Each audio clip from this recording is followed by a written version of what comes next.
Good evening, everyone. I'm going to call to order the regular council meeting for November 23rd, 2021 at 7 o'clock. Just as a note, Councillor Stanley sends her regrets for this evening.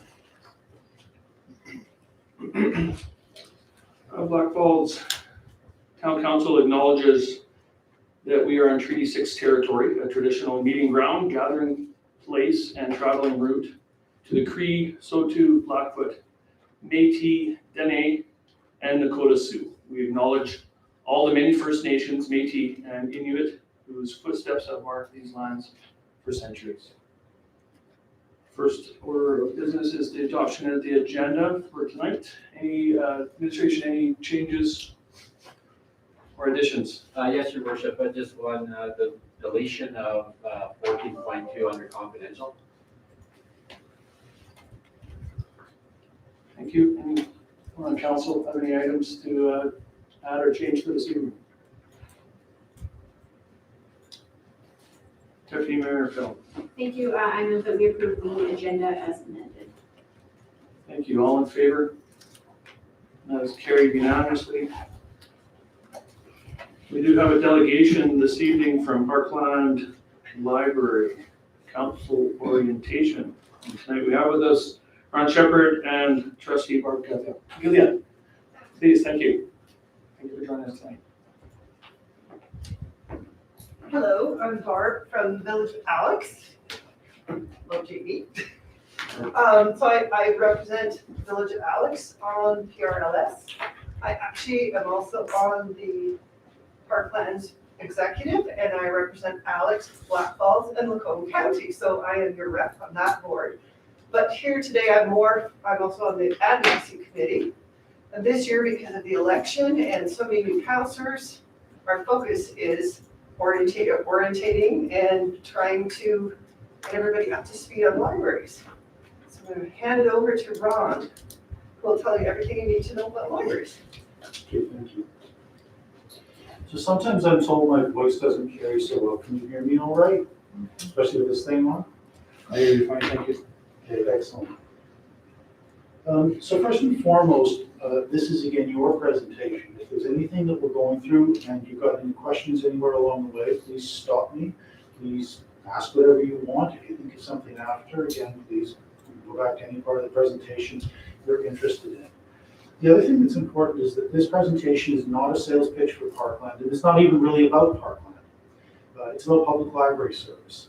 I mean, we do many different presentations and do all sorts of advocacy work, but really this presentation should be applicable for any public library clear across Alberta. So if you want to go to the agenda, so you'll see, we're going to talk a little bit about, this is the introduction, and then we'll talk about your role as council, because you'll find out that there are things that you do, they're not necessarily a lot, but they're very important when it comes to public library service. We'll talk about the board's role, the library service framework, public library service in general, both how they're structured as well as the services they provide, regional library systems, the provincial government's role. Thank you. So public library service in Alberta is first and foremost a municipal responsibility. It's actually defined by the Alberta Libraries Act, and it's solely governed by the Alberta Libraries Act, and it's not subject in any way, shape, or form to the Municipal Government Act. And I know that sometimes that is a bit of an area of confusion. I've never got that sense from Blackfalds, but in many communities it is. The Libraries Act and MGA are actually co-equal forms of legislation. Next slide. So council's role, you pass a bylaw to create a municipal library board. There's not actually a whole lot that you have to do in order to create a board. You decide by municipal bylaw to create a board, then you appoint that board, and then you have to fund that board. And really, apart from informing the Public Library Services branch, which is currently with Municipal Affairs, that's all there is to it. There are no great big forms to fill out, you don't need ministerial approval. That's all it takes to create a board. You do have, next slide, some other important roles though. You accept or disallow the individual who reviews the library board's financial accounts. And that is something, so that's the audit, the annual financial report or audit. The reason you have that authority is because ideally, and in most cases, municipal library service is funded by municipalities. So that means that in a way that library board, even though it's autonomous, it's still accountable back to the council. So for instance, if you decide you want a full audit done by, I don't know, somebody with a designation, so capital A audit, you can demand that. So the library board, they do get to pick their own person, but you get to approve it. You also get to approve library bylaws. So there are library policies, those are owned by the board, but bylaws, after they're approved by the library board, they then have to be approved by council. And that's usually because library bylaws can include things like when a person is removed from the building, or the issuing of fees and fines. And here's a little urban legend that I actually learned is not an urban legend. When you are in Edmonton Public Library, if you have, this was I think quite a few years ago now, you accrued too many fines or you kept too many library books or other materials out for too long, you accumulate that debt, they would actually send the city police to you. Because it's a bylaw, the same as parking in the wrong spot, parking by a fire hydrant, anything. Anything that's because it is a bylaw, so that's why you do have, you can't change bylaws, but you do have to ratify it.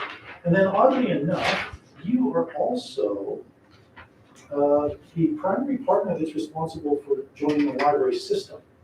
So that's us over here. Because even though we refer to our libraries as member libraries, it's actually the town or the village or the county that's the member of Parkland. And in fact, I should mention here, this is something that's quite important about understanding that your relationship to Parkland. When you join Parkland, you're not joining the building in Lacombe. You're actually, when you signed many years ago, the agreement to belong to the regional system, you were signing an agreement with the other 63 municipalities for members to actually participate in system service. So we never countersign anything. Our board members don't countersign anything. You're making that agreement with the other municipalities. And so if because you thought our services were terrible and you decide, well, we're all going to withdraw from Parkland, what would actually happen after we wound down our operations is all of the assets of the system would be sold off and divided up and distributed among the municipalities. And so again, it's perhaps a bit different than what a lot of people might imagine. Next slide. So what's the library board's role? And so this is actually a municipal library board. So this would be the town of Blackfalds Library Board. So once established, the library board is a corporation, and it's the same with the regional system. It's a corporation with all of the rights and responsibilities of a corporation. It's responsible for the control and management of the library service, and it's established by them and funded by the municipality, which governs and operates it independently. So the one thing about your library board is it is absolutely a municipal service, but the board is then appointed after you've appointed it to run the service. So it's not a department of the town, it's not a department of the city of Edmonton or Calgary, it's an autonomous board. Next slide. So library service framework is built on 4 principles for equitable access to public library resources. So access. Albertans have access to information regardless of their economic, social, or geographical circumstances. And we'll get into how systems assist in that role. Accountability. Provincial and municipal governments support public library service, and library boards are accountable to citizens and funders. So that's actually very important, and it's why, again, the municipal council gets to decide on they get to approve who is actually doing the books of the library, and why it's required that every year municipal libraries and even us at the regional system, we supply you with financial statements, because the primary funding sources for public library service come either from municipal levies or municipal funding and provincial operating grants. Next slide, thank you. So service and efficiency and effectiveness and cooperation through library systems provides efficient access to service. So What that actually means is that when it comes to public library service, your library is not just responsible, it does not just have access to the resources in Blackfalds. It has access to the other 47 libraries that make up Parkland Regional Library. And then through provincial resource sharing policies, and the province plays an important role in this, it is actually able to access your residents of this town can access the resources of over 360 libraries all across Alberta. That includes most of the academic libraries and virtually every public library in the province. And that can be done either through simply going into a library and being able to get something physically through the Me Card program, or going into an academic library and being able to get it through what is called the TAL Card program. So you can borrow in person, or you can order online also using a software called Relay, which again, just go to your public library and they'll help you with that. So that the idea is that it doesn't matter where you are, your city residents, your town residents have access to pretty much unlimited resources. And then we go back to funding. Just the last part there. The library service is funded through local and municipal tax dollars, and oddly enough, library service in Alberta is free, but there is a provision that allows for card fees to be charged. So on the one hand, service is free, but library boards, if they choose to, can establish a card fee. And about half of Parkland's libraries right now don't charge anything for a card. With library service one. So again, collections and services at libraries are based on a plan of service developed by the library boards, and needs assessments are demanded by the Alberta Libraries Regulation. And the reason that, of course, you have these is because the libraries are supposed to be in regular consultation with their communities, and they have to develop a plan of service, which is kind of like a strategic plan, basically on how they are going to serve the community. And those plans actually have to be filed with the government of Alberta. And if you don't have a current plan in your library, then the government can choose to withhold its operating grant. Systems, that's us, have to file them every 3 years. Municipal boards, it's every 5. So some of the things the public libraries are also forced to do, obviously, you're supposed to be welcoming, and you're working on a great brand new library. They have to have physical and digital collections, and hopefully a wide array of programs and services, both virtually and in person. And you can't imagine a library now without technology. So again, access to computers, Wi-Fi, a lot of training. Some libraries loan equipment. We loan equipment to libraries for public use. And they're a community hub. And this is something that's actually been very important even during COVID, because in many of our smaller communities, the public library might be the only library, the only public space that's really left anymore. And in fact, I believe that that's why it was classed as an essential service. And for instance, public libraries can't participate in the exemptions program. They have to operate at 1/3 capacity because they want to make sure that all members of the public can use those resources. And a lot of them actually did a very good job over the last year, moving a lot of their programs and services online. These are just some of the things that libraries do. They do exam proctoring, they have language learning software that's supplied through us. Homework help tutorials. We have a great program called Solero that has been heavily used by people who found themselves suddenly homeschoolers when they might not have really originally intended. Room rentals were also a major thing that all public libraries engage in. And then assistance with filling out forms online for things like HDI, various certifications, obviously resumes. There was one time where even in Rimbey, apparently a lot of farmers had to come in and register cattle online. I'm not entirely sure how that story came about, but yes, they were registering cattle online at the public library. So now we'll talk briefly about regional systems. As I've already indicated, essentially they're a cooperation of municipalities working together to provide services that we can provide so that even the smallest rural library should have something that's equal to the kind of services that you would get in Edmonton or Calgary. You have to think of it in terms of you go to Calgary or you go to Edmonton, they have a headquarters. And then they have all those branches. Well, our libraries are autonomous. So again, we don't tell Blackfalds Library or Alex Library or any library what to do. They've all got their own boards, they've all got their own policies, because they're all appointed by their own municipal council. But they still need all sorts of services that smaller libraries simply can't provide on their own. And we'll get into that when we talk about a little further down the services we provide. And so what a system is as I indicated, it's a collection of municipalities that decided to get together and provide those centralized services that you would find, say, in Edmonton or Calgary at their headquarters, if you want to think of it that way. And so we'll talk about those services shortly. Next slide. And there we are. Those are the seven regional systems that you see on that rather elongated map there. And those are the other libraries that make up the Parkland system. That's probably the only Parkland thing specific that I'm going to bring up the whole presentation. So we provide the expertise and tools for library management and operations. Because most of our libraries, you do have a professional librarian as well as a library technician in your library.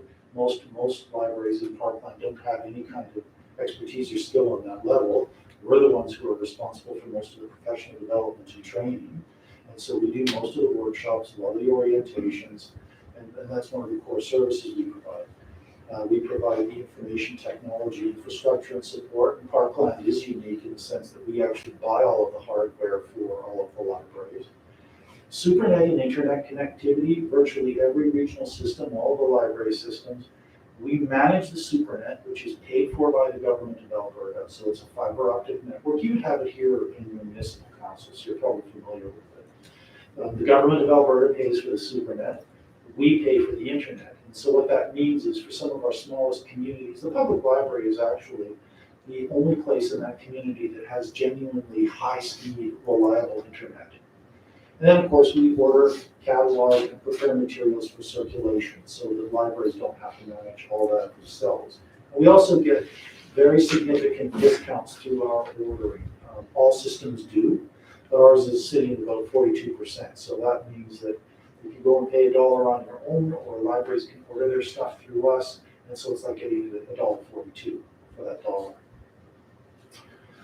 Next slide.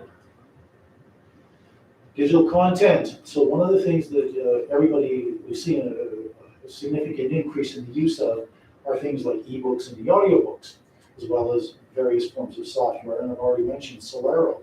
All of that is licensed through us. So we provide access to and the largest majority of funding for all of that material. Some libraries do purchase their own e-content. Blackfalds actually does purchase some, but we purchase, I think it's $135,000 worth a year, unless we purchase even more using reserve funds, which we have over the last while, because with the libraries actually being shut down, we decided to augment e-content because people couldn't actually go and get their ebooks, or they couldn't get books and other materials from the public libraries. We also provide a lot of shared specialty collections. So we provide this, but again, most systems provide the same thing.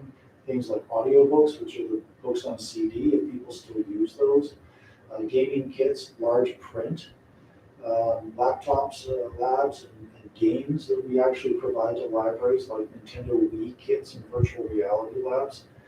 All systems do one form of this or another. And it's because it's a lot cheaper for us to buy some of these materials than for individual libraries, who then end up by having them used by a handful of patrons and then they sit on the shelf. Because in particular, large print and audiobooks are very, very expensive, even for us. So again, this is carrying on just a thing that we do through the system, again, sharing ebooks and audiobooks. Now this is something that's a little different. I've told you that we're the ones who do the primary licensing for all of these, for the whole system, and pay for it. But because we're always struggling to try and improve our value and serve our customers better, what we've done is, and the thing about e-content is it's really fussy, because I can loan a book to you and nobody really gets terribly upset about it. But e-content is all licensed. That's why your Netflix, what comes on your Netflix or your Amazon Prime changes from year to year or month to month. Because it's all a matter of who's licensed to use that content. Well, what we have been able to do is Parkland and 4 other regional systems that make up the TRAC consortium, they share a big expensive piece of software. So it's 4 other regional systems in Parkland who've been sharing for over a year now our cloud library e-content. So that means that we're loaning our e-content to those other 4 systems, and the other 4 systems are loaning their e-content back to us. And we as a system are a slight net. We borrow slightly more, but it's been hugely beneficial and hugely cost effective. You've got to think of it like being able to interlibrary loan e-content. Because no one library, no matter how rich it is, can afford everything for its patrons. And more recently, the other major platform out there for electronic content, for ebooks and e-audio, Overdrive, we're trying to finalize an agreement that we hope will be set in place by December 1st between Edmonton Public Library, Calgary Public Library, the 4 systems that make up TRAC and Parkland to also share that content. So that's a huge cost savings, and it's just a much more efficient use of resources. So another thing that we do, again, resource sharing. I won't go into all the details, it's very picky and boring. I find it boring and I'm in the business. But we facilitate the resource sharing, not just between the libraries within Parkland, but all of those 360 odd libraries outside of Parkland system. So whether that's you order an item and have it delivered in, or whether again you use the TEL or me card services, you physically go into a library and borrow materials. We make sure that that happens, and you can also take those materials that you might borrow from, I don't know, Lethbridge, and bring them back to your library here, dump them in your inbox, and they will eventually find their way back to Lethbridge. Again, we do the training, and we do all of the delivery for resources throughout the system. So every library gets at least a once a week delivery or bi-weekly delivery, depending on how busy the library is and what its volume is. All systems out there also manage the websites. It was quite a few years ago now, but we actually had about 16 libraries in Parkland that didn't even have a website, if you can imagine that. So all systems generally supply a template for websites for the public libraries so that there's a consistency and a consistent look. So a patron from anywhere can look at websites and at least our website can see that there's a similarity. They can navigate them all fairly easily. We do advocacy and marketing. We just hired a person for that. All systems do some form of trustee training because we not only have our own board, but we also have to work with municipal boards. Next one. Provincial government's role. Again, compared to other provinces, the provincial government here doesn't do a lot, but what it does is very important. They are responsible for overseeing the grants to municipal library boards as well as regional systems. They create standards for libraries. They obviously oversee the legislation and ensure that it's enforced correctly. And they do a lot because they pay for all of that resource sharing that goes on, because there is software and other things that have to be done in order to make that happen. They pay for the SuperNet, which I also mentioned, and they also provided it for a few years now, a special grant fund, which a number of public libraries and the regional systems all tap into to provide services to First Nations reserve residents and to Métis settlement residents. Because right now, the issue is that we talked about the role of municipalities appointing boards. Reserves can't be board, or not municipalities under the Act. So they're kind of, it's the government's attempt to try and provide the next best thing to treating them like municipalities. They also do some funding for print disabled resources. They pay for Government Courier, which is a service that some of you may be familiar with. I don't know if you have Government Courier here, but it allows the provincial government to ship things around between their different offices, and we're allowed to use it for ILL purposes, interlibrary loan. And they do provide some funding for licensed e-content. Other major organizations, there are an awful lot of them actually in Alberta, but the three that you've got up there are the major ones that serve everybody province-wide, because most of them tend to be small or regional. So you've got the Alberta Library, which is primarily responsible for, it's actually not a library, it's a business. I was the board chair for 4 years of that board. It's a cross-sectoral board, and they're responsible. The same way we do bulk purchasing for our libraries, they do bulk purchasing for libraries, particularly in licensed resources. So they negotiate a lot of contracts with vendors, which saves us a lot of money.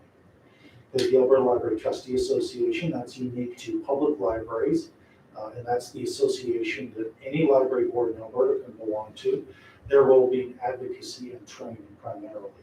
Then the Library Association of Alberta, which is actually very old. I don't know if it's over 100 years old now, maybe not quite that old.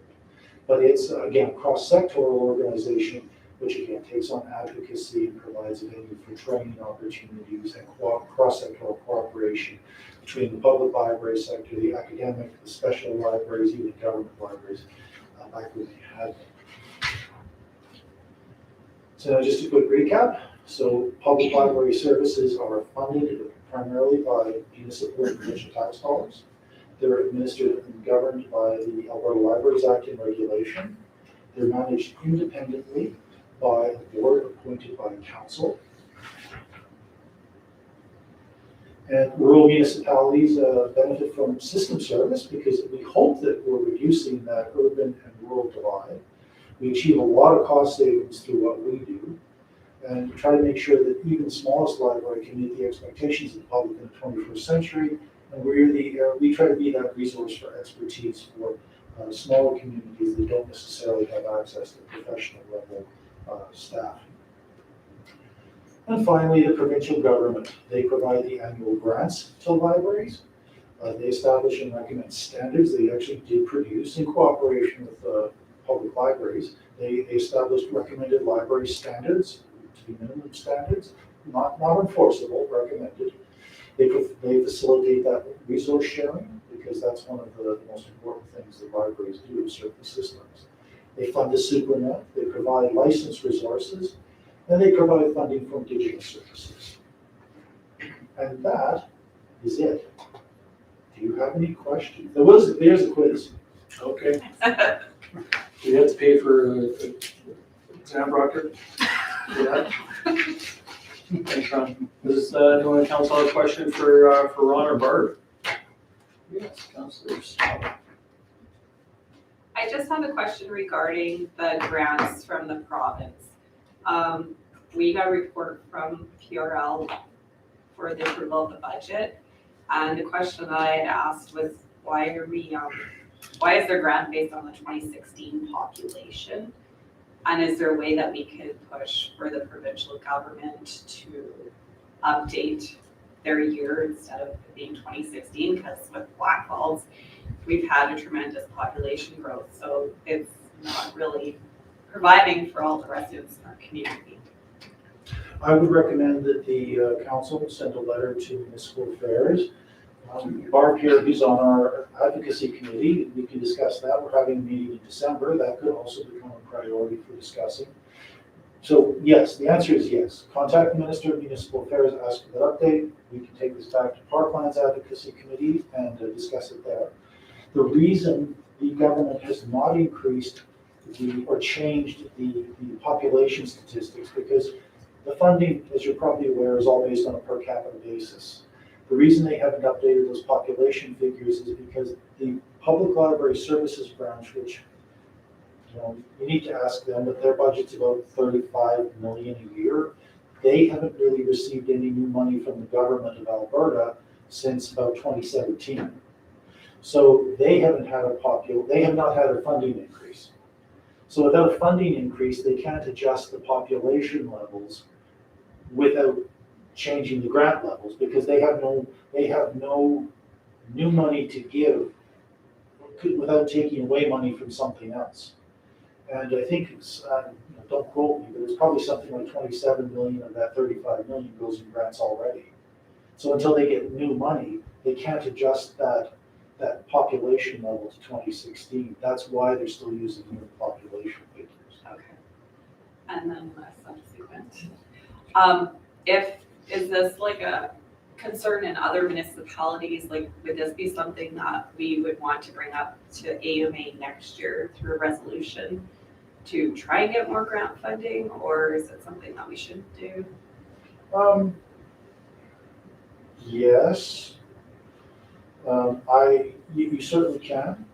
And yes, there are other municipalities. Take Airdrie. Airdrie is another really good example. I don't know, there were probably 10,000 when I moved back to Alberta. I'm from Alberta originally, but I was away for quite a few years. And when I came back, their population had exploded. Now they're going to be the size of Red Deer before you know it.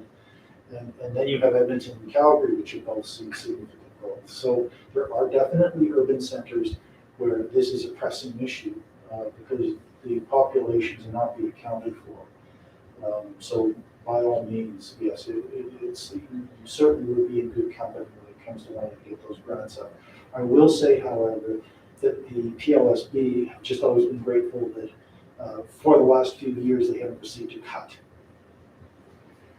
Because I believe quite a few ministries, particularly education, even health, received, until recently, they received significant cuts.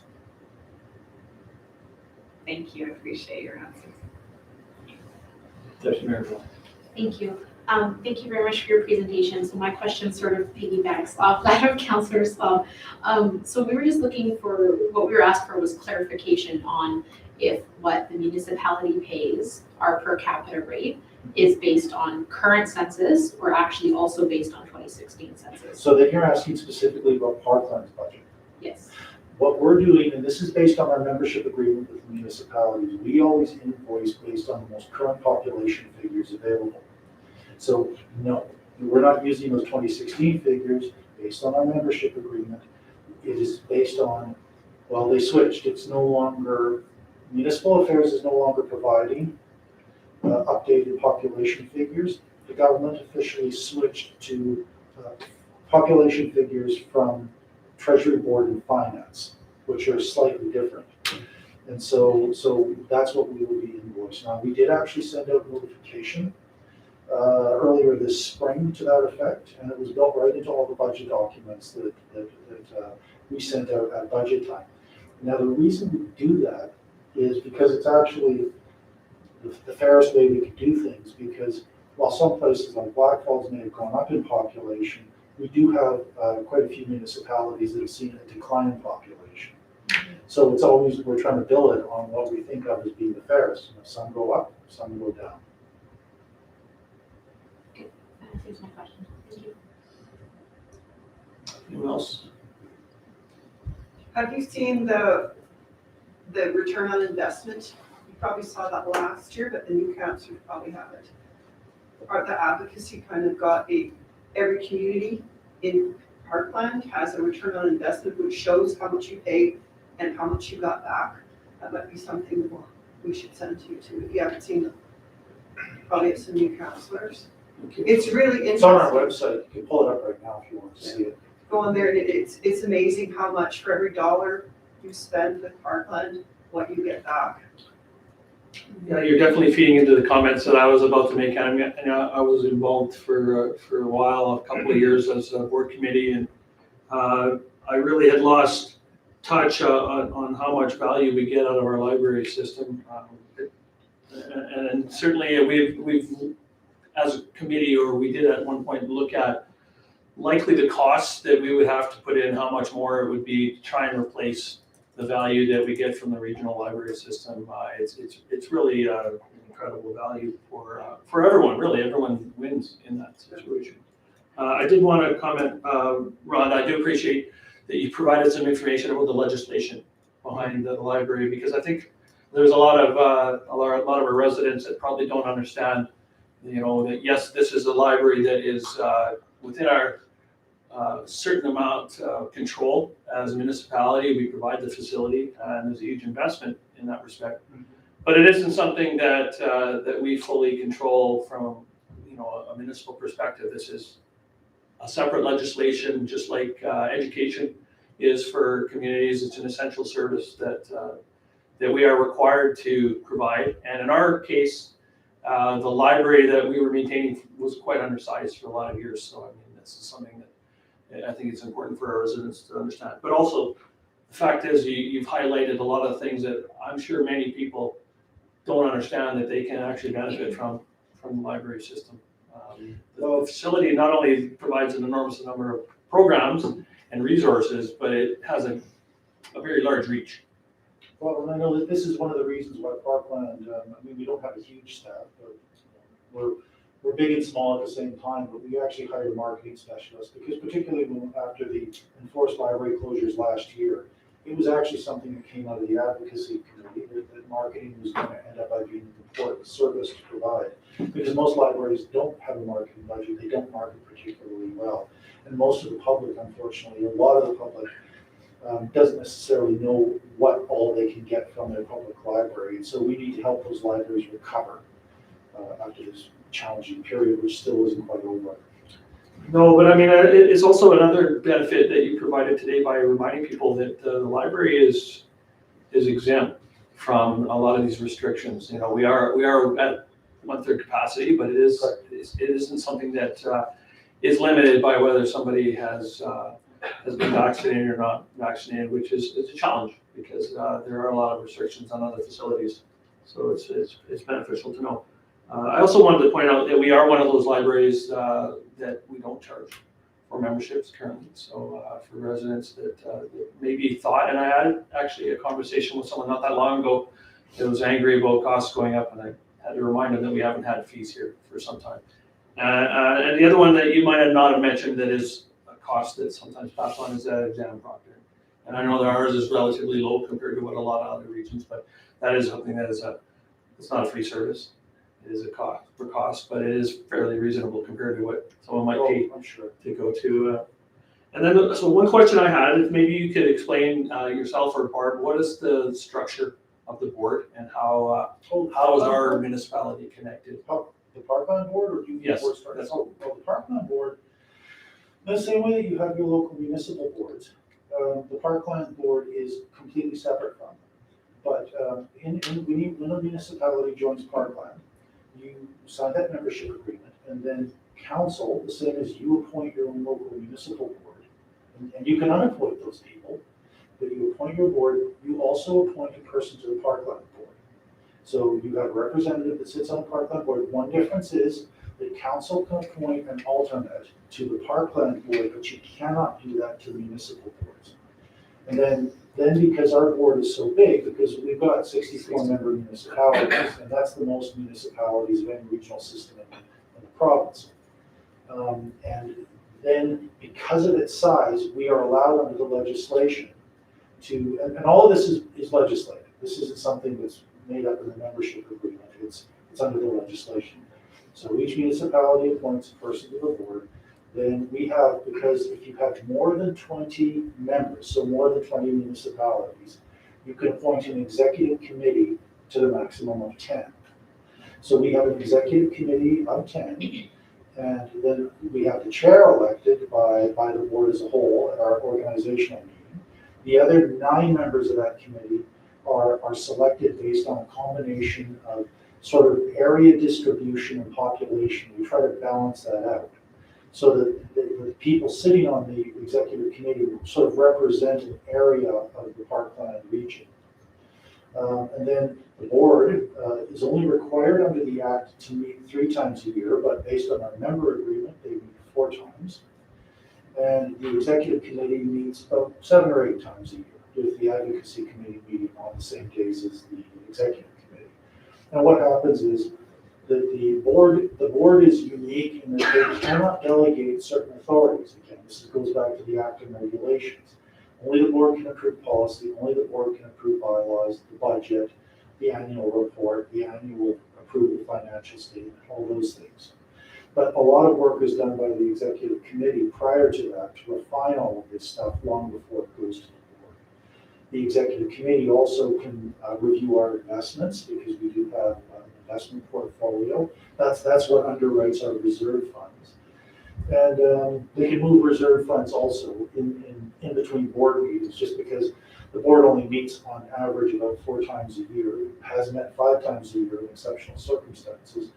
And that's simply because things sometimes come up and we need to move money and we can't wait for a board meeting. And it's very hard to call emergency board meetings with a board that's that large. Then, I don't know if that answers your question. with the Oh, more than board. beyond. I And just you was remind curious me- about how many members and how many, the region may have as representation. I Yeah, don't so know. that's why because there's the Lacombe Right. and the town Blackfalds are larger Absolutely. centers, and Alex is little, and we talk to it, but you are my people, so I represent you on the executive. Yes, this is your representative. Well, that's good. I have another committee that we could sit on, so I can double dip in terms of information. Thank you. Anyone else have questions? Just a comment. Yes, Deputy Mayor Bell. Thank you, just a comment. So yeah, I looked up the ROI sheet that you had mentioned on the website, and for 2019, just for anyone who was interested, for every dollar that we put in, our ROI was $2.67. You get small centers like Alex, it's like $14 is the return. So it's Absolutely. amazing. Yeah, as I said, we have 6.7. long reach being part of the regional system, so. And I think the other thing is that we're trying to prove is we're more than books.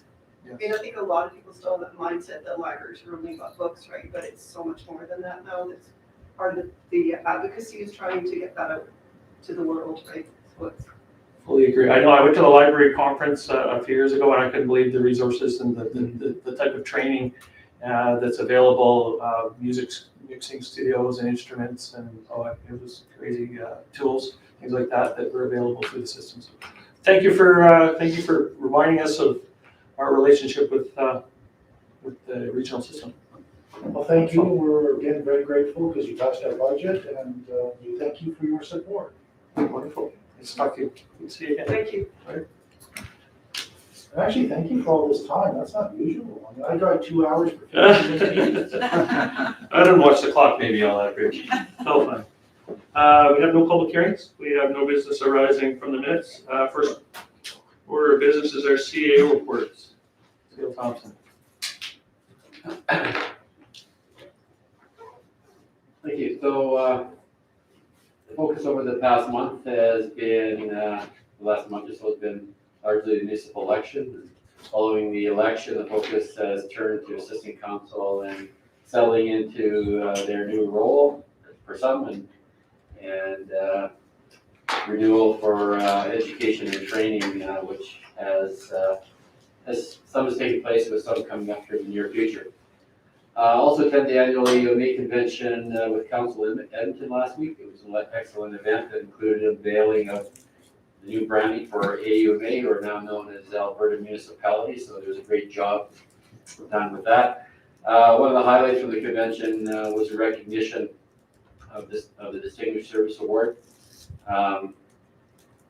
Former council member Will Taylor was recognized for his 20 years serving in municipal town council at the awards reception held on November 18th, and it was great that Mayor Hoover was there to accept the award on Will's behalf.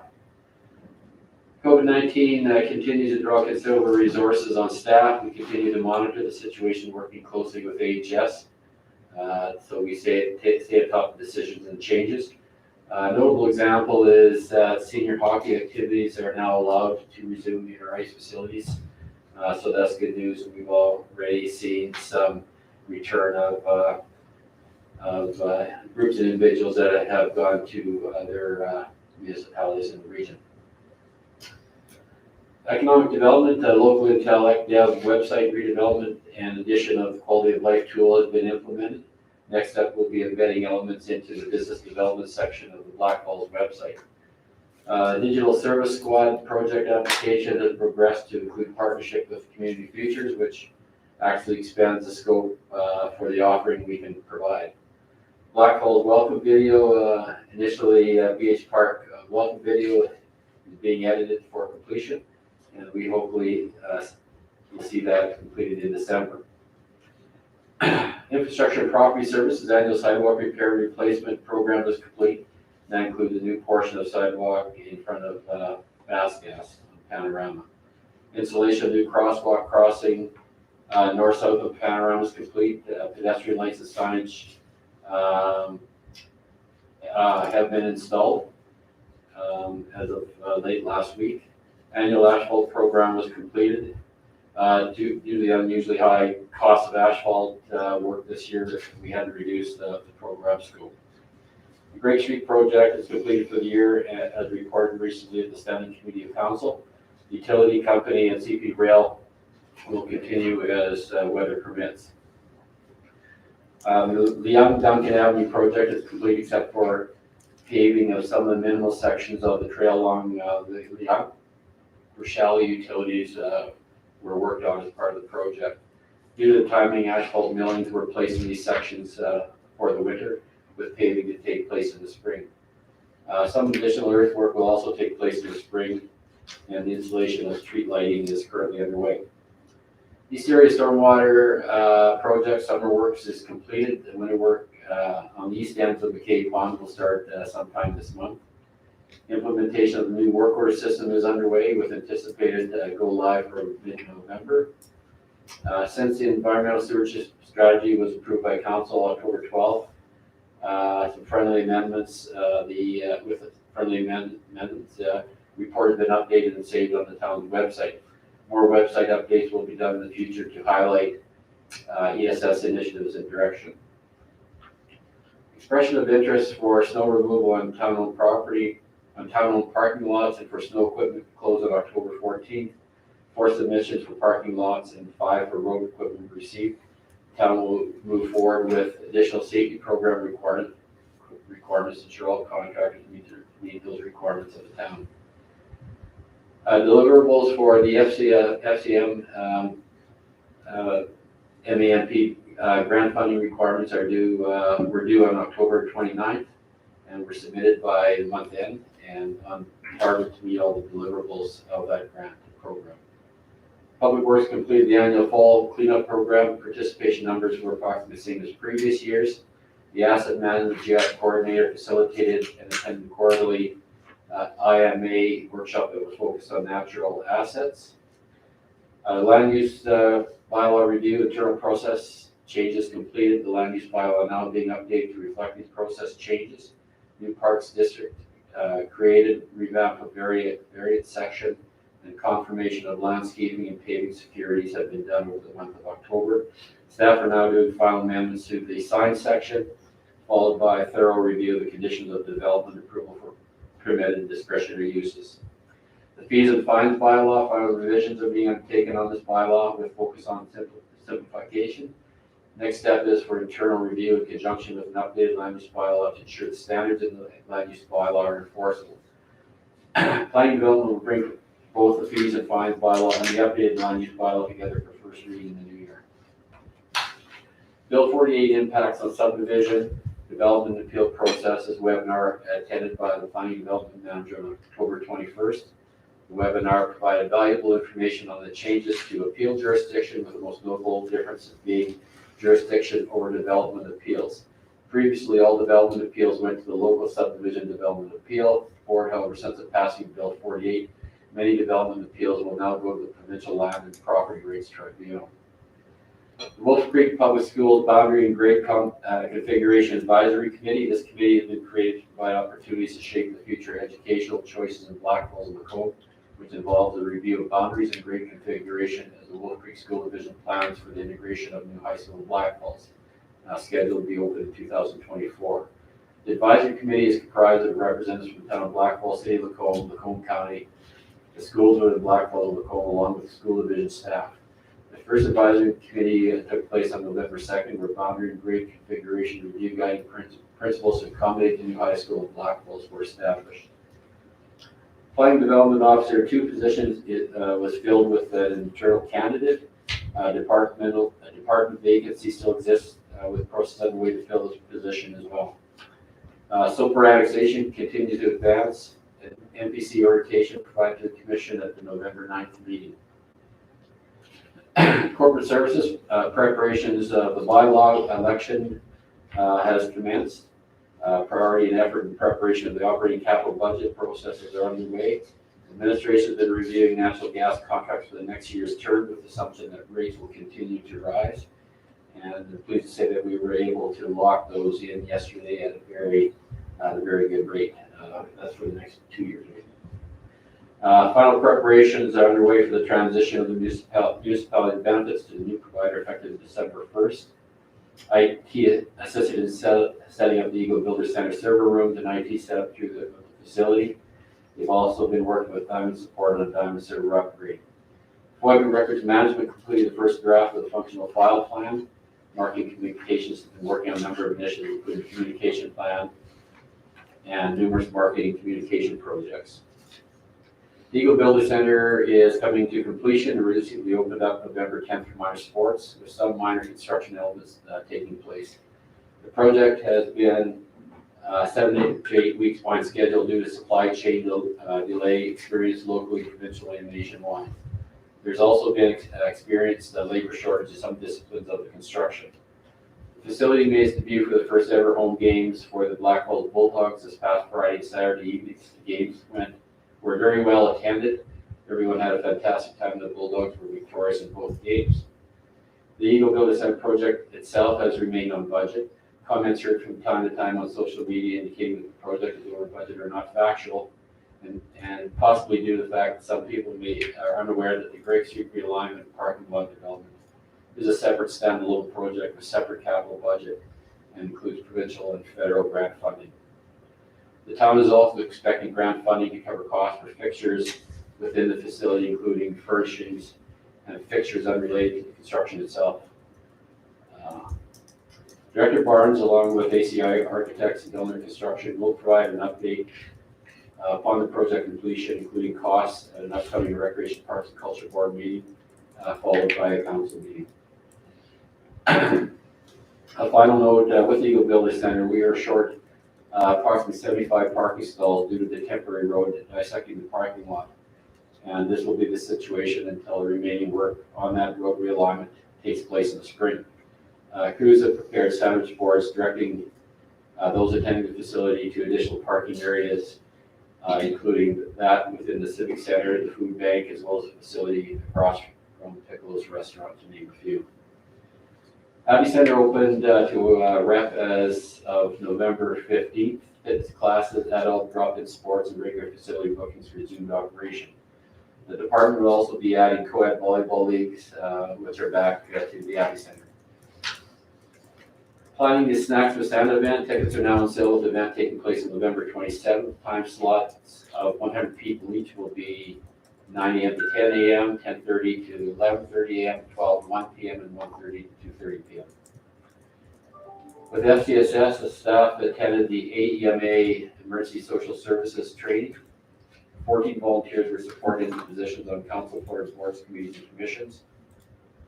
Youth programming, thankfully, able to continue full registration and wait list for each session. The Winter Warmth virtual dessert auction taking place November 2nd and 24th, currently underway. Please visit the Town of Blackfalds Facebook page to participate.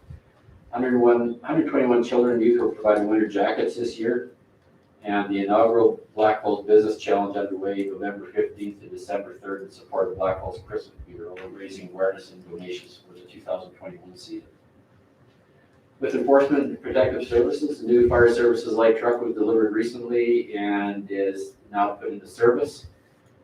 The department is awaiting the delivery of the remainder of the AFRAX radios, which are being programmed and should be delivered by the end of this month.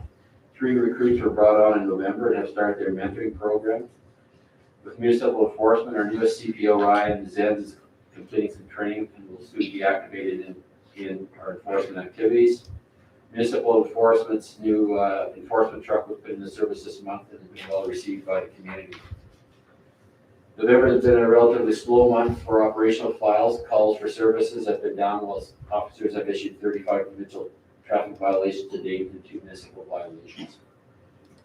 Manager Morrison, for emergency management, Manager Morrison has continued to keep current with the province's COVID restrictions, ensuring the municipality is adhering to these guidelines and are informed of any changes through information sharing with the managers. As of the 15th of November, both the Abbey Center and Community Center moved to REP. Standards have been put in place. We have seen some negative responses, but for the most part, we have not seen any significant pushback. Occupational Health and Safety on November 16th, the Joint Health and Safety Committee met, discussions took place in core audit for 2022 and various other items of concern. We are implementing a near miss program, encouraging all staff to report near misses, which resulted in a safer work environment overall. Discussions have also taken place on the changes in the OH&S Act, which is still being reviewed, that has felt they will not adversely affect the town. The RCMP School Resources Officers have been active with their restorative justice program, dealing with 7 files this month. Active in working together with the CPOs and developing a good relationship with youth within the town. The General Investigation Unit, Crime Reduction Unit have been very active within the town, targeting drugs and property crime. On the morning of November 18th, the team arrested a suspect in a stolen vehicle which was equipped with red and blue lights. Suspect is believed to be involved in person crimes, property crimes, and is known to be impersonating a police officer in the region. Currently, they're operating with 5 vacancies resulting from transfers and sick leaves. 3 of these are expected to be filled very shortly. That's my report to Worship Council. Thank you, CEO Thompson. Anyone on council have questions for CEO Deputy Mayor Bell? Okay, Councillor Scott. Here. Thanks. So I just have a couple questions. On the Lung Road, we're still missing the 30-kilometer-an-hour sign to the school going north towards Lomax Road. Is that going to be replaced soon? Yeah, that's been, that action's been already put in place by Stantec to the contractors, and so that will be put up this week. Okay, and then my other question is regarding the high school. Has the years changed? Because it was supposed to be open for 2023 with the graduation class of 2024. Are we going back a year now, or has the time changed? I'll get in touch with Alberta Infrastructure, because we've been having some different timelines provided over the last year or so. So we'll see if we can get something nailed down. I know they have a contractor in place now. Okay, thank you. Deputy Mayor Bell. Thank you. Through the chair, the Wolf Creek Public School Boundary and Grade Configuration Advisory Committee, now that they've had a meeting, do we have confirmation that they don't require a counselor to sit on that board? Like other communities haven't sent counselors and then just said staff, or?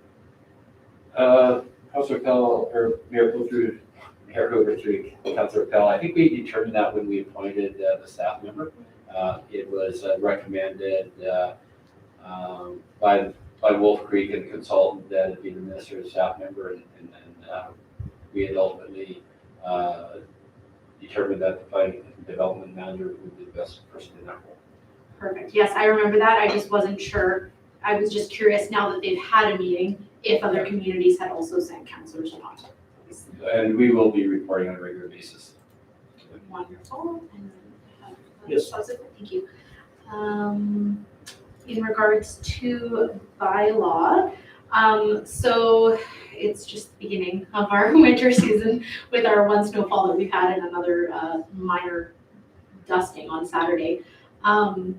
Has there already been a push for bylaw to be contacting people that did not shovel their sidewalks, considering we've only had that one light storm?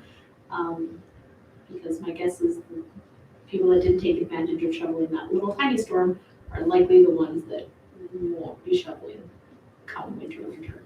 I'll have to find out if there's been any action on that today. Obviously, with the warm weather we've had over the last couple of days, any snowfall that's accumulated is probably minimal, but I will check on that. I also just have one more. Sure. Okay, thanks. Yep. In regards to the Abbey Center, moving to the restrictions exemption program, are we able to find out how many cancellations to memberships we've received in the last 2 weeks? I've heard from a few former members of the Abbey Center that were unaware that the update was coming. So I'm curious if that information that the rep was coming into place was either shared via the Abbey newsletter directly to members.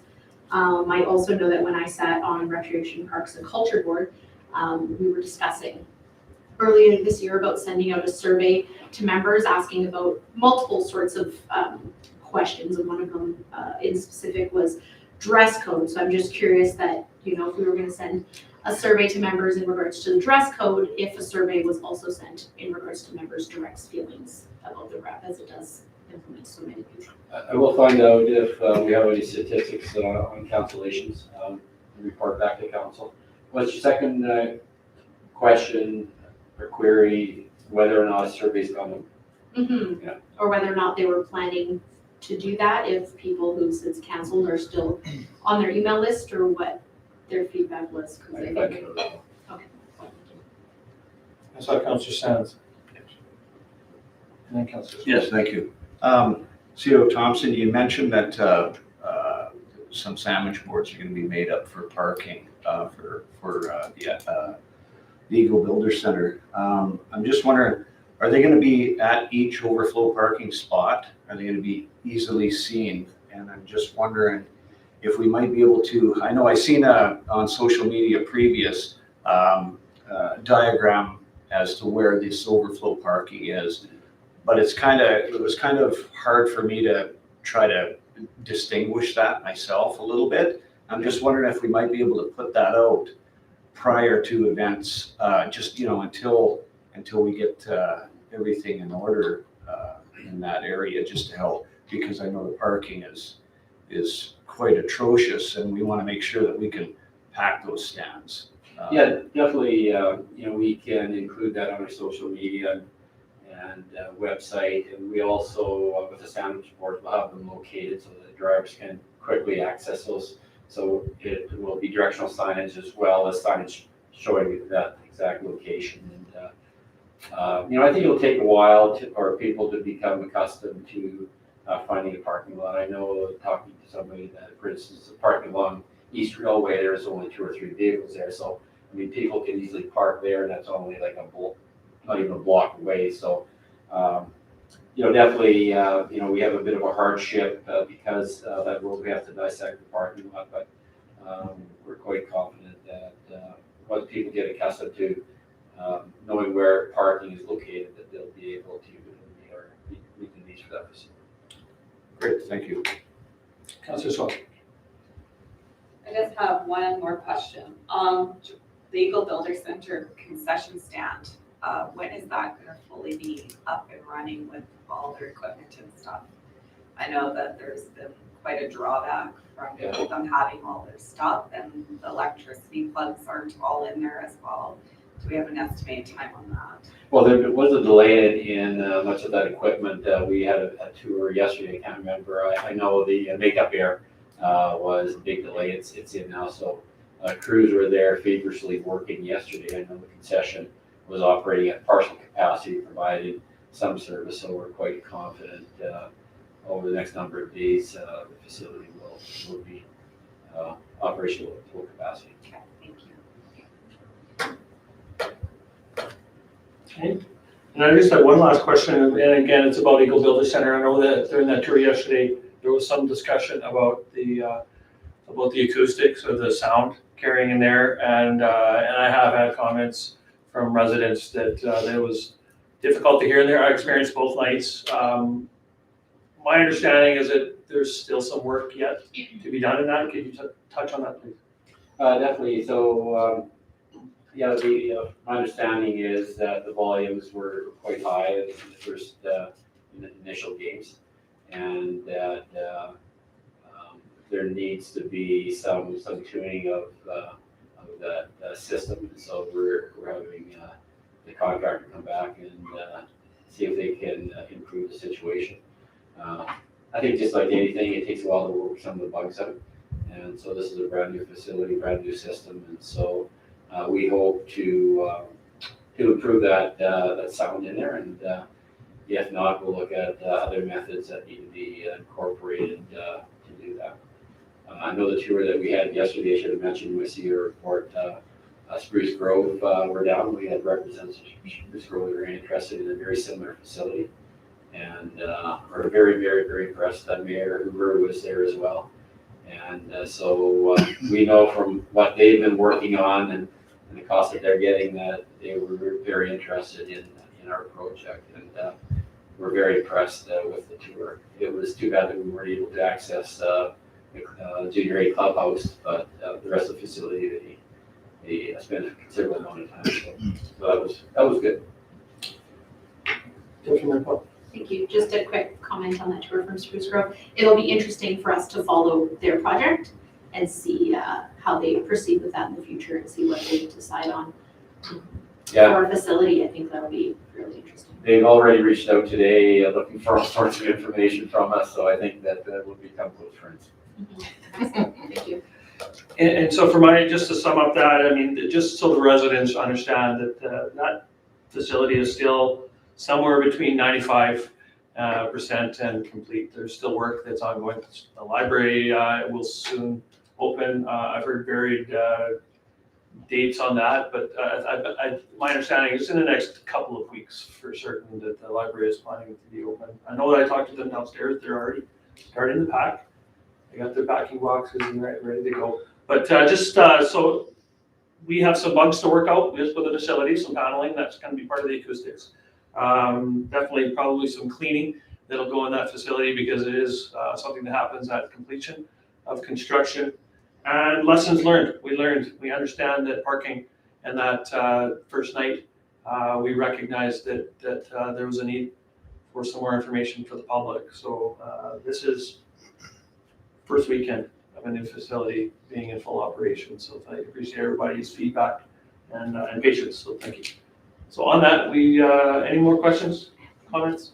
One more comment, okay, I thank you. do have one more. Shameless plug for parking at the community hall. It's much easier to get out of the community hall parking than trying to get out of the parking at the Builder Center, at the Eco Builder Center. And it's not very far to walk, so Yes, great place to and the Civic Center. And it's further away from the train tracks. So We'll have signage to get people organized, believe Yeah, me. it wasn't fully utilized on the weekends, Yeah. so. Thank you. So, any no more comments with that? I'll get a motion to accept for information. That's just one. I'll move to accept CAO report as information. Any debate, comments? All in favor? And that's carried unanimously. And item 7.2, request for decision for the Healthcare Practitioners Attraction and Retention Committee and Rural Red Deer Restorative Justice Community Advisory Council appointments. I could have gone with the acronyms, but I actually think it would have been harder. So at the October 26th organizational meeting, council appointed members to internal and external boards and committee. We determined, however, after that meeting that night, there was two groups. The two groups that Mayor Hoover just mentioned that council members were not appointed to.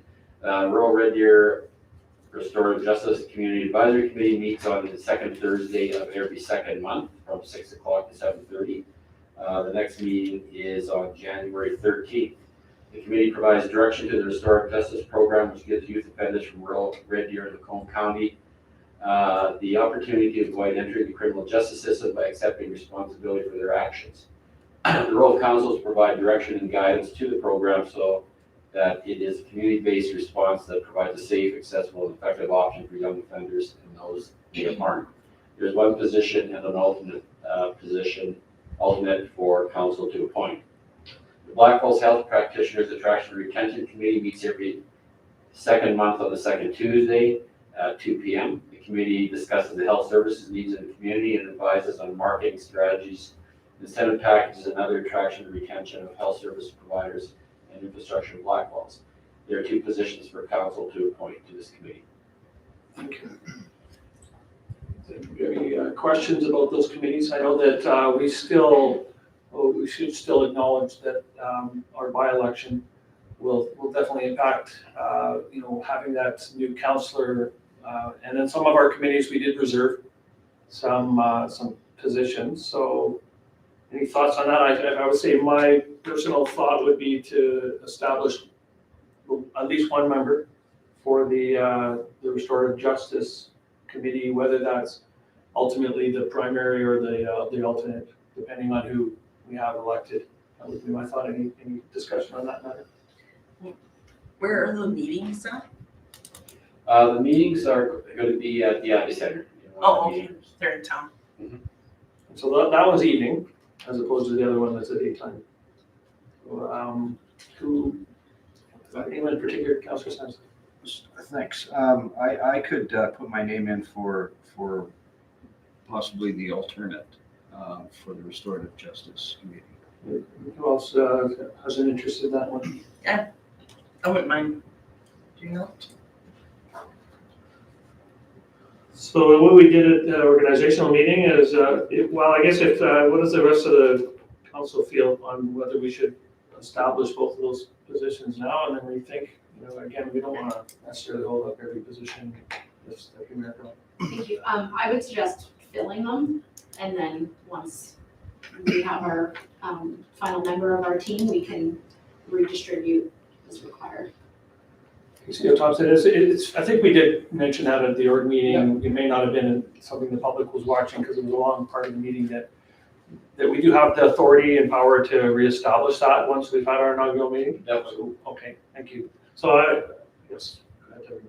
Sorry, and the second note, I would like to put my name forward for the BHPARC committee.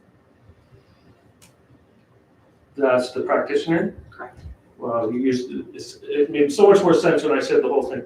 Okay, that's the Sorry. second one. So let's just deal with those one at a time for sure. I'll put your name down as interested. So we had the two positions, Councillor Sands, Councillor Dennis, for the Restorative Justice, or the Rural Red Deer Restorative Justice Advisory Council. Anyone else interested in that?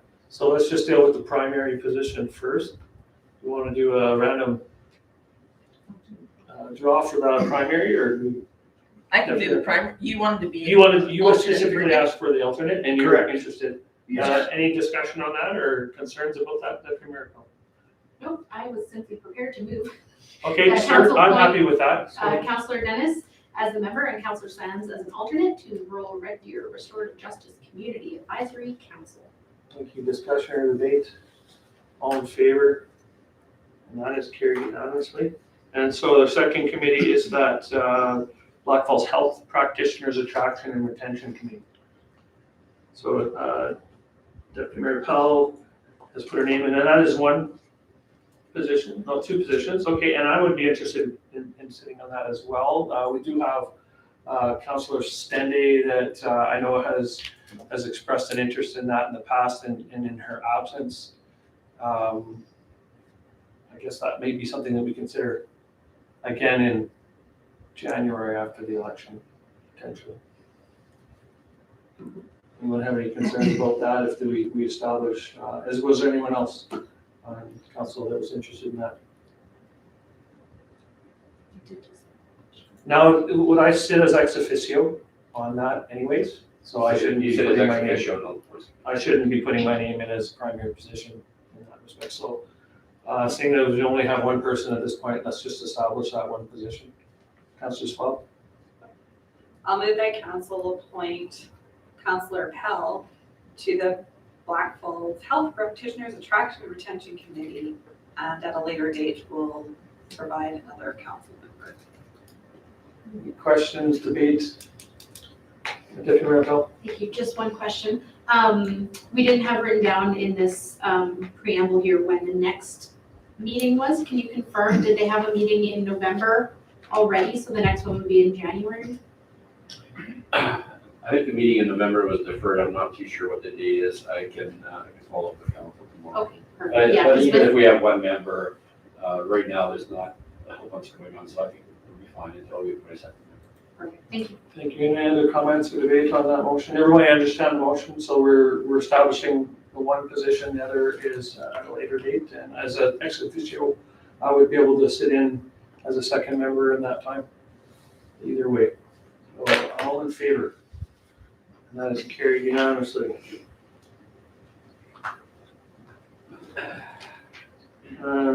7.3, request for decision, third quarter financial report. And I see Director DeBrusser. Thank you, Worship and Council. Before you have the third quarter financials for the town. So these these reports represent financial activities of the municipality during this period. Quarterly reporting gives us a consistent comparison for the operating and capital activities as they occur throughout the year. Appendix A is the operating statement of revenues and expenditures. This gives you a high level overview of the revenues and expenditures to date. The variance between the annual budget and the actual budget is a percentage of the budget. Appendix B is a divisional statement, and this will display revenues and expenses for each department and gives a brief explanation of significant variances. The capital projects are reported to for the year-to-date activity, and they're listed in Appendix C as well. The operating revenues earned for the period ending September 30th are just over 15 million, which represents 75.5% of our budgeted revenues. We are on track for the third quarter.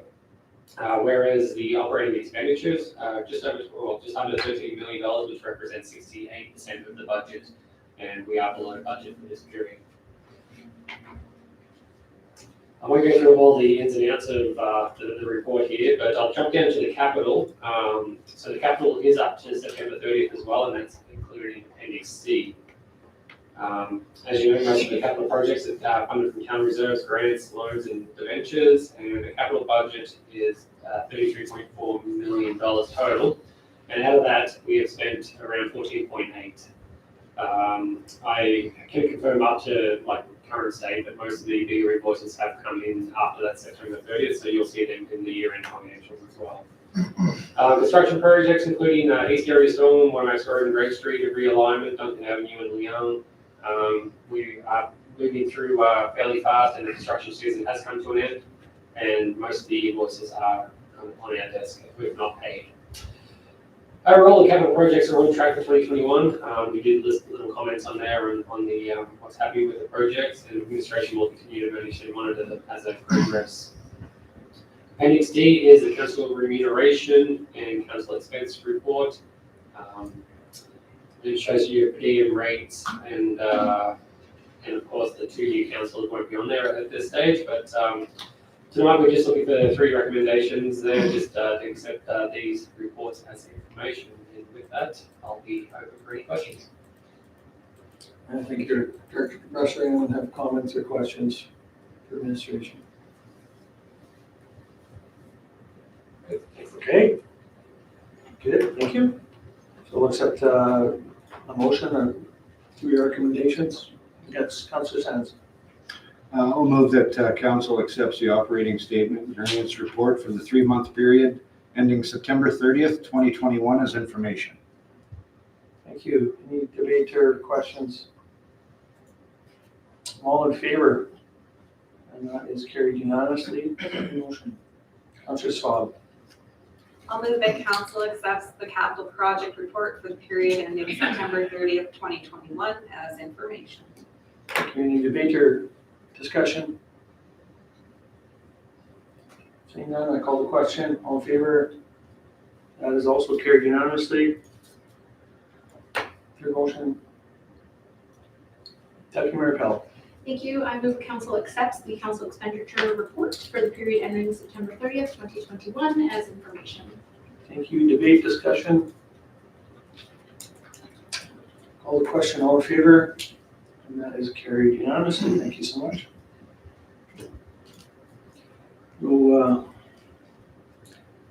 Thank you. So that brings us to action correspondence 8.1 engagement invitation for Alberta Provincial Police Service Transition Study. Any questions? 8.2 2022-23 Red Deer River Watershed Alliance Municipal Funding Letter.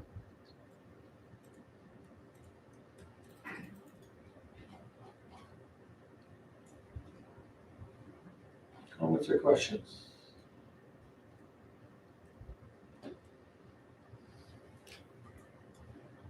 Thank you. That brings us information items 9.1 FCSS. SC. Your worship, on both of these items, on the Alberta Provincial Police Service Transition Study, there is an invitation in there, or more information will be coming forward to participate on that review. There is some in-person meetings that are taking place. The closest is in Red Deer, and that is taking place first thing in the new year. And in March, I believe it was March, there's virtual meetings. And so if council desires, provides direction, I can set that engagement up for council, or we can do that at a later date. The Red Deer Watershed Alliance municipal funding letter, I would like a resolution from council if possible, if you desire to participate in funding for that as we have in prior years. I believe it's 50 cents per capita. Thank you, Deputy Mayor Powell. Thank you. So to go back to your first point, through the chair to CAO Thompson, in regards to the PwC reports, the events are free. So I actually already went and registered myself. Oh, okay. As there are only the two in Red Deer, I figured they're probably likely going to fill up fast because it really is the only one in our area. So if anybody is interested in going in person, I would probably recommend that you click on that link and register yourself sooner rather than later. Councillor Sands. I also seen that there's a number of virtual opportunity there as well. So, yeah, that'll be good for the ones that want to stay home and watch. Thank you. Everyone will individually look at those and make their own registration for that. Okay, so approximately with the financial cost at $50 per capita, so we're talking about Cents. 50 cents. 50 cents. What did I say? $50. I do not recommend that we do that. For 50 cents per capita, about $6,000 or less, something like that, a little bit less. And that is something that in the past. The municipal has been very involved in this watershed lines. Okay, so we have someone interested in making a motion that we continue that organization. Councillor Dennis. I make a motion to participate in the Red Deer Watershed Alliance. Do we need to add in there the 50 cents per capita because there is a commitment? Yes, Your Worship. Yeah, with the 50 cents. Everyone understands that motion? Any debate, discussion? All in favor? Again, that's carried unanimously. Information items 9.1, the FCSS minutes for September 9th.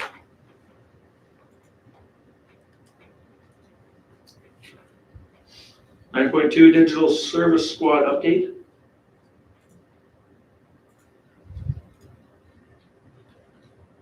9.3 City of Lacombe Council highlights November 8th.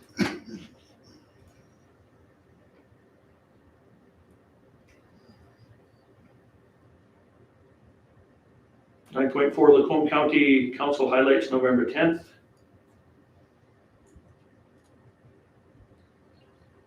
Anyone have questions or comments about the information items?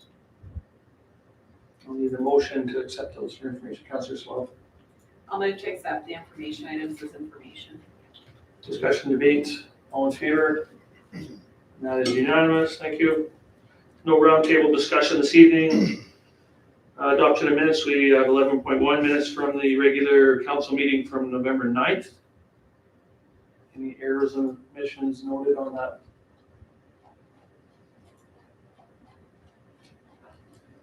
Seeing none, can I get a motion to adopt the minutes from November 9th? Councillor Dennis. Yeah, I'll move to adopt the minutes from November 9th, regular council meeting. Any comments? All in favor? That is unanimous. 11.2 minutes from the standing committee of council meetings, November 15th. Deputy Mayor Appel. Thank you. I did notice two resolutions that require adjustments. Resolution 59/21 was actually moved by Councillor Dennis. And resolution 60/21 was moved by Mayor Hoover. Those are the notes that I had from the meeting, as well as I verified them through the video. Thank you. Any other catches? Can I get a motion to accept those minutes as amended? Councillor Sands. I'll move to accept the standing council meeting minutes as amended. Thank you. Discussion? All in favor? And those are carried, or that's unanimous. No notice of motion. Any business for the good of council?